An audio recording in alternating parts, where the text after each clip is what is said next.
जय श्री कृष्णा। राधे राधे दोस्तों, आशा करती हूँ कि आप सब स्वस्थ होंगे और प्रसन्न होंगे। प्रभु ऐसे ही आप सब पर अपनी कृपा बना कर रखिए और दिन प्रतिदिन आपकी भक्ति, आपका भाव प्यारे लड्डू गोपाल के लिए इसी तरह से बढ़ता रहे।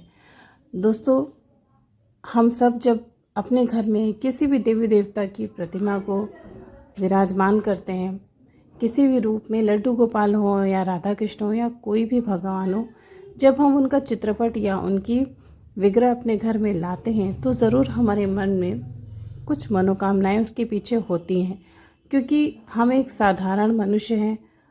हमारा स्वभाव है इच्छा करना और भगवान से प्रार्थना करना कि हमारी इच्छा को पूरा करें, और बिना किसी इच्छा के भक्ति करना, निष्काम भक्ति करना, ये कोई साधारण बात नहीं है। जो भी इसे करते हैं, ऐसे करते हैं, वो परम संत होते हैं। लेकिन हम साधारण मनुष्यों के लिए निष्काम भक्ति करना ये बहुत ही कठिन बात है।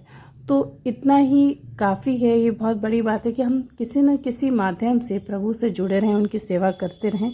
भले उसके पीछे हमारी इच्छाएं हों या हमारी बहुत सारी मनोकामनाएं हों, लेकिन भगवान के सामने सर झुकाना और उन्हें ही सर्वस्व मानना, ये एक मनुष्य का बहुत ही बड़ा गुण होता है। दोस्तों, आज एक ऐसे भक्त की जीवन की सत्य घटना आपको सुनाने जा रही हूँ, जिसने लड्डू गोपाल को अपना बेटा माना, लड्डू गोपाल के साथ वात्सल्य भाव से उनकी भक्ति की। और भक्ति भी दोस्तों कुछ छोटी मोटी नहीं, लड्डू गोपाल को बेटा मानकर उनकी ऐसी सेवा, ऐसी भक्ति जिसे देखकर और सुनकर आप और हम दंग रह जाएंगे। दोस्तों, आज मैं आपको सुनाने जा रही हूँ श्वेता जी के जीवन में घटी सत्य घटना। श्वेता जी जो कि अपने विवाह के बाद लड्डू गोपाल को वृंदावन से अपने घर लेकर आती हैं, और उसके पीछे कारण ये होता है कि उन्हें एक संतान की कामना होती है। उन्हें संतान नहीं हो रही होती, इसलिए वे लड्डू गोपाल की सेवा करना चाहती हैं। उन्होंने किसी से सुना था कि लड्डू गोपाल की सेवा पुत्र भाव से करने से बहुत ही जल्दी संतान की प्राप्ति होती है। बस वो सब कुछ करने में समर्थ थी, उनके पास धन था, संपदा थी, किसी भी चीज़ की कमी नहीं थी। तो वो जल्दी से जाकर वृंदावन से लड्डू गोपाल की प्रतिमा लेकर आईं। उन्होंने बहुत ही प्यार से, बहुत ही अच्छे से, विधि विधान से लड्डू गोपाल की सेवा शुरू कर दी, और प्रभु ने उनकी बहुत ही जल्दी सुन भी ली। कुछ ही महीनों के बाद उन्हें एक पुत्र की प्राप्ति हुई। ऐसा लगा श्वेता जी को कि अब जीवन में हर खुशी आ गई, कोई भी चीज़ बाकी नहीं रही, अब मुझे कुछ भी नहीं चाहिए, सिर्फ मेरा बेटा। और उन्होंने लड्डू गोपाल को अपना बड़ा बेटा माना था। लड्डू गोपाल वो उनके लिए सर्वोपरि थे, सबसे पहले थे, उसके बाद ही वो अपने बेटे को प्रेम करती थी। तो बाल गोपाल के लिए इतना स्नेह था कि उसके आगे अपना बच्चा भी उन्हें नज़र नहीं आता था। सबसे पहले वो लड्डू गोपाल की ही सेवा करती थी, हर जगह उन्हें साथ में लेकर जाना। जो वो स्वयं खाती थी वो पहले लड्डू गोपाल को खिलाना। लड्डू गोपाल के घर आने के बाद उन्होंने अपने घर में जो भी उनका जो उनके घर का सिस्टम था, जो एक चलन था उनके घर में खाने पीने का, वो सब कुछ बदल दिया था। लहसुन प्याज बनना बंद हो गया था, नॉनवेज बनना बंद हो गया था। वे दोनों पति पत्नी बहुत ही सात्विक भोजन करते थे, क्योंकि घर में लड्डू गोपाल विराजमान थे। उनका जीवन का जो सबसे पहला लक्ष्य था वो बाल गोपाल की सेवा थी। लेकिन दोस्तों, फिर भी हम, जैसा कि मैंने बताया कि मनुष्य, जो साधारण मनुष्य होते हैं, उनकी इच्छाएं कहीं ना कहीं मन में दबी हुई इच्छाएं ज़रूर होती, वो कभी भी ख़त्म नहीं होती। शरीर चला जाता है, लेकिन आसक्ति और इच्छाएं जो होती हैं वो जल्दी मनुष्य की ख़त्म नहीं होती। तो श्वेता जी बताती हैं कि उनके साथ भी ऐसा ही था। उन्हें लगता था कि मैं लड्डू गोपाल की निष्काम भक्ति करती हूँ, लेकिन वो अंदर ही अंदर हर रोज़ बाल गोपाल से कुछ न कुछ मन्नतें, कुछ न कुछ मनोकामना ज़रूर मानती थी। उनका बेटा धीरे धीरे 6 वर्ष का हो गया, बड़ा हो गया, और सब कुछ बहुत ही अच्छा चल रहा था। तभी अचानक से श्वेता जी के पति की नौकरी छूट जाती है। उनकी तबीयत खराब होने की वजह से वो कुछ दिनों की छुट्टी लेते हैं, और उसी दौरान उन्हें नौकरी से निकाल दिया जाता है, जो कि उन पे बार बार आकर ऑफिस में काम करने का दबाव बहुत ज़्यादा बढ़ता जा रहा था, और उन्हें एक गंभीर रोग हो गया था, जिसकी वजह से वो ऑफिस नहीं जा सकते थे, और मजबूरीवश उन्हें नौकरी छोड़नी पड़ी। अचानक से सब कुछ बदल गया। घर में आर्थिक तंगी आ गई, पति की तबीयत बहुत ज़्यादा खराब रहने लगी। इतना भी पैसा नहीं था कि पति का एक अच्छे अस्पताल में इलाज कराया जा सके। श्वेता को ऐसा लगा जैसे एक चुटकी में सब कुछ तहस नहस हो गया, मानो किसी की बुरी नज़र उन दोनों को लग गई हो।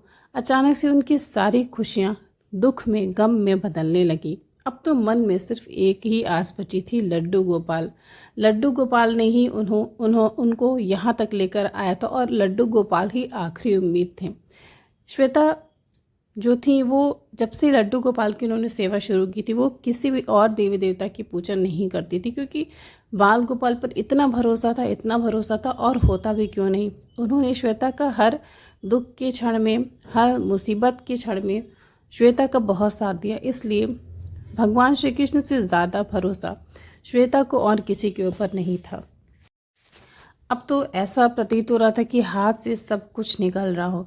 धन तो चला ही गया था, लेकिन अब बस डर था तो पति की तबीयत का, कहीं पति को कुछ ना हो जाए। अगर उन्हें कुछ हो गया तो मेरा सब कुछ ख़त्म हो जाएगा, मैं जी नहीं पाऊंगी। ऐसे ऐसे बुरे ख्याल श्वेता के मन में आने लगे। हर रोज़ लड्डू गोपाल के आगे हाथ जोड़कर वो बहुत रोती थी कि प्रभु, मुझे कुछ नहीं चाहिए, ना धन चाहिए, ना संपत्ति चाहिए, ना ऐश्वर्य चाहिए, मुझे बस मेरा पति लौटा दो। मैं अपने पति के बिना नहीं जी सकती, उनके सिवा मेरा इस संसार में और कोई भी नहीं है। अब श्वेता हर रोज़ लड्डू गोपाल के आगे गिड़गिड़ाती थी।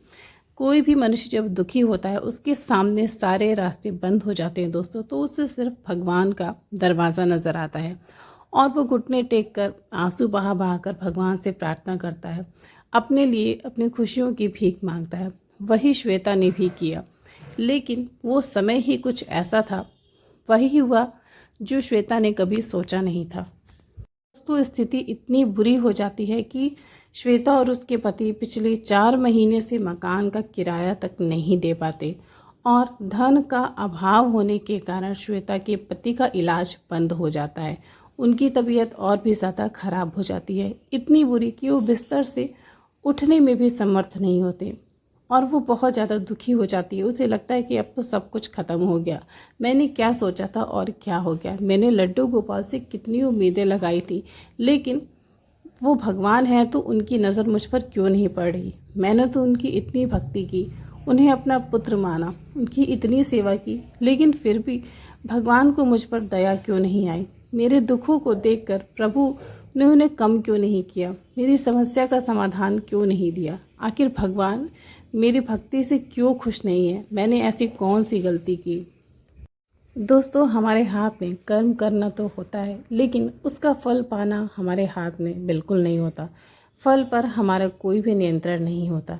प्रभु ने स्वयं गीता में ये बात कही है कि हम सिर्फ कर्म कर सकते हैं, लेकिन फल की इच्छा रखना या फल पाने के लिए हम कुछ भी नहीं कर सकते। वो सब कुछ हमारे भाग्य पर और भगवान के हाथ में होता है। हमारे अच्छे और बुरे कर्म जिनका फल हम इस जन्म में भोगते हैं, काटते हैं, बस वही हमारा भाग्य होता है। लेकिन हम उस चीज़ को बिल्कुल भी नहीं समझते। बस हम सोचते हैं कि अगर हम भक्ति कर रहे हैं तो भगवान हमारे सारे दुखों को हर लेंगे, लेकिन ये नहीं समझते कि भगवान हमारे पाप कर्मों को नहीं काट सकते। हमारे पाप कर्म हमें स्वयं उन्हें भुगत के ही काटने होते हैं, और श्वेता के साथ वही हो रहा था। लेकिन अब वो बहुत ज़्यादा दुखी हो चुकी थी। उसे अब लड्डू गोपाल में ज़रा सी भी रुचि नहीं थी। सारा भाव समाप्त हो गया था। अब न तो वो उन्हें पुत्र मानती थी और न ही भगवान मानती थी। भाव का तो कहीं नाम निशान ही नहीं था, क्योंकि जब दुख घेर लेता है दोस्तों, तो भक्ति, भाव, ये सब कुछ भी नज़र नहीं आता। बस अपना स्वार्थ दिखता है कि किस तरह से हम इस दुख से, इस दलदल से बाहर निकले। श्वेता के साथ भी वही हो रहा था। अब लड्डू गोपाल, उनकी भक्ति, उनकी सेवा, कुछ भी उसको अच्छा नहीं लग रहा था, क्योंकि वो सड़क पर आ चुकी थी। उसके बीमार पति, उनकी स्थिति इतनी बुरी थी कि कुछ कहा भी नहीं जा सकता था। बच्चा स्कूल तक नहीं जा रहा था, उसका भी भविष्य बहुत ही ज़्यादा बिगड़ रहा था दोस्तों। अब श्वेता का भगवान और भक्ति से बिल्कुल भी भरोसा उठ चुका था। उसके मन में बार बार ये आ रहा था कि मैं लड्डू गोपाल की मूर्ति को यहाँ से उठाकर फेंक दूँ या किसी को दे दूँ। दोस्तों, धीरे धीरे करके श्वेता के सारे जेवर जो भी आभूषण थे उसके पास, वो एक एक करके सारे बिकते गए। अगर वो नहीं बेचती तो अपने पति का इलाज भी नहीं करा पाती। अब ऐसा दिन आ गया जब वो आंखों से लड्डू गोपाल को देखना भी नहीं चाह रही थी। उसके जी में बार बार आ रहा था कि मैं इस लड्डू गोपाल की मूर्ति को या तो किसी नदी नाले में फेंक आऊँ या फिर किसी पेड़ के नीचे छोड़ के आ जाऊँ। लेकिन वो इसको कर भी नहीं पा रही थी, क्योंकि बार बार उसके मन में ऐसा आ रहा था कि मैंने इनकी इतनी सेवा की और अब इनके साथ ऐसा व्यवहार करना मेरे लिए ये संभव नहीं है। उसका मन ऐसा करने के लिए बिल्कुल भी तैयार नहीं हो रहा था। अचानक से उसके मन में ये ख्याल आया कि क्यों ना लड्डू गोपाल को किसी ऐसे भक्त को दे दें जो इनकी सेवा करता हो। तभी श्वेता को याद आया, उसके पड़ोस में एक लड़की रहा करती थी जो कि लड्डू गोपाल की सेवा करती थी। श्वेता ने लड्डू गोपाल की मूर्ति उस लड़की को दे डाली और वापस अपने घर आ गई। घर आने के बाद श्वेता को ऐसा लगा कि उसका घर पूरी तरह से खाली हो गया है। उसके मन में अजीब सी बेचैनी उठने लगी। उसे ऐसा लगा कि मानो अपने हाथों से ही उसने अपने पैर पर कुल्हाड़ी मार ली। पहले भी सब कुछ बर्बाद हो चुका था, लेकिन लड्डू गोपाल को घर से बाहर निकालने के बाद पता नहीं क्यों श्वेता का मन बहुत ही ज़्यादा अशांत हो रहा था। उसे बार बार किसी अनहोनी की आशंका हो रही थी। कुछ भी अच्छा नहीं लग रहा था। पति के इलाज के लिए सारे पैसे खत्म हो चुके थे। उनकी स्थिति बहुत ही ज़्यादा बुरी हो गई थी। वो रात दिन दर्द से तड़पते रहते थे और श्वेता से कहते रहते थे कि मुझे किसी डॉक्टर को दिखाओ, लेकिन श्वेता मजबूर थी। उसके हाथ में एक भी रुपया नहीं था कि वो अपने पति का इलाज करा सके। अपने पति और अपने बच्चे को रात में सुलाने के बाद श्वेता लेट कर कुछ सोच रही थी, तभी उसकी आंख लग गई और स्वप्न में उसने देखा कि उसके लड्डू गोपाल जो कि छोटे से थे वो अब धीरे धीरे बड़े हो गए हैं। उनके हाथ, उनके पैर बहुत लंबे लंबे हो गए हैं और वो जो छोटी सी प्रतिमा थी वो अब एक बड़े से बच्चे का रूप ले ली है। स्वप्न में अपने लड्डू गोपाल को इस तरह से देखकर वो चौंक गई। उसे पसीने आने लगे। अब तो उसे अपने किए पर और भी ज़्यादा पछतावा होने लगा कि मैंने लड्डू गोपाल को किसी और को देकर बहुत बड़ी गलती की है। ऐसे मैंने क्यों किया। लेकिन फिर उसे क्षण वो सोचती कि अगर लड्डू गोपाल को मेरा दुख दर्द नज़र नहीं आया तो फिर मैं उनकी भक्ति करके क्या करूँगी। मैंने उनकी इतनी सेवा की, लेकिन उनको मुझ पर तरस नहीं आया। लेकिन दोस्तों, जब किसी भक्त के मन में वात्सल्य का भाव होता है लड्डू गोपाल के लिए, कोई भी भाव होता है, भक्त अगर भले ही भगवान को छोड़ दे, भूल जाए, लेकिन भगवान एक बार जब भक्त के मन में बस जाते हैं या भक्त को अपने हृदय में बसा लेते हैं तो स्वयं भक्त का पीछा नहीं छोड़ते। इतने महान है हमारे लड्डू गोपाल और इतना बड़ा हृदय हमारे प्रभु श्री कृष्ण का। वो कैसे अपनी भक्त श्वेता को छोड़ सकते थे, जिसने उसकी इतनी सेवा की, एक माँ की तरह, यशोदा मैया की तरह। श्वेता के मन में बार बार ये ख्याल आ रहा था कि मुझे अपने लड्डू गोपाल को वापस जाकर लाना है। श्वेता सुबह भोर में ही उठकर चली गई लड्डू गोपाल को वापस लाने के लिए और वहाँ जाकर उसने जो देखा वो देखकर उसके होश उड़ गए। श्वेता देखती है कि उसके लड्डू गोपाल हूबहू वही रूप ले लिए जो उसने स्वप्न में देखा था। उनके हाथ पैर लंबे लंबे हो गए हैं। उनका जो साइज़ है वो बहुत ही बड़ा हो चुका है। एक बड़े बच्चे की तरह वो नज़र आ रहे हैं और इस स्थिति में अपने बाल गोपाल को देखकर श्वेता उन्हें अपने सीने से लगाकर खूब रोती है, जैसे एक माँ जो बरसों बाद अपने बच्चे से मिली हो। ठीक वैसे ही श्वेता बहुत रोती है और अपने लड्डू गोपाल को उस लड़की से वापस लेकर अपने घर आ जाती है। उसी स्थान पर उन्हें विराजमान कर देती है जहाँ लड्डू गोपाल पहले रहा करते थे। रो रो कर उनसे बोलती कि प्रभु, मेरे पास तो अब आपको खिलाने के लिए कुछ भी नहीं है। जो है रूखा सूखा आपको वही खाना पड़ेगा जो मैं खाती हूँ। आपको यहाँ पर माखन, मिश्री, मेवा नहीं मिल पाएगा। वही फटे पुराने वस्त्र आपको धारण करने होंगे जो आप पहले पहना करते थे, क्योंकि अब मेरे पास धन नहीं कि मैं आपकी सेवा उस धन से कर पाऊँ। लड्डू गोपाल का चेहरा वैसे ही मुस्कुरा रहा था जैसे वो पहले मुस्कुराया करता था, मानो अपनी भक्त श्वेता को बहुत दिनों के बाद देखकर उनके चेहरे पर मुस्कान आ गई हो। दोस्तों, उस रात श्वेता लड्डू गोपाल के चरणों में अपने सर को झुकाकर सो जाती है। रात भर वो उसी तरह से बैठे बैठे सोई रहती है और सुबह जब उसकी नींद खुलती है तो जो वो देखती है वो देखकर उसके पैरों तले ज़मीन खिसक जाती है। श्वेता देखती है कि लड्डू गोपाल के सामने ही बहुत ढेर सारा धन रखा हुआ है। वो धन वो पैसे कहाँ से आए कुछ भी पता नहीं चला। श्वेता बताती है कि मेरे होश उड़ गए वो दृश्य देखकर। हमारे पास 1 रुपया भी नहीं था, एक सिक्का भी नहीं था हमारे पास कि हम एक समय का भोजन उससे खरीद पाएँ। लेकिन न जाने कहाँ से बहुत ही ढेर सारे रुपए मेरे सामने लड्डू गोपाल के समक्ष रखे हुए थे। वो देखकर मुझे पसीना आ गया, क्योंकि मैंने कभी सोचा ही नहीं था। न तो हमारे किसी रिश्तेदार ने हमारी मदद की और न ही हमारे घर पे कोई आया था।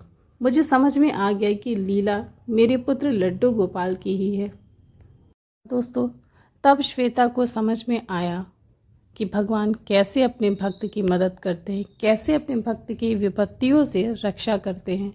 हमारे बुरे कर्म जो हमें हर हाल में भोगने हैं वो तो हमें भोगना ही है, लेकिन जब हमारे जीवन में भक्ति होती है, प्रभु की कृपा होती है, तो वो हमें हर विपत्ति से बचाती है। और ऐसा ही श्वेता के साथ हुआ। श्वेता को आज तक नहीं पता कि वो पैसे कहाँ से आए, किसने लाए, कब लाए, क्योंकि वो समय तो रात का था। श्वेता ने उन पैसों से अपने पति का इलाज कराया। जो भी उसकी उस समय आर्थिक तंगी के समय में जो भी उसकी ज़रूरतें थी वो उसने खरीदे। अपने लड्डू गोपाल की उस धन से सेवा की। दोस्तों, श्वेता बताती हैं कि इस बात को बीते हुए करीब 8-9 वर्ष हो गए और उसके बाद उसके जीवन में आज तक कभी कोई दुख या पीड़ा नहीं आई, ना ही कोई आर्थिक संकट आया। उसे इस बात पर बहुत पछतावा होता है कि उसने लड्डू गोपाल को घर से क्यों निकाल दिया।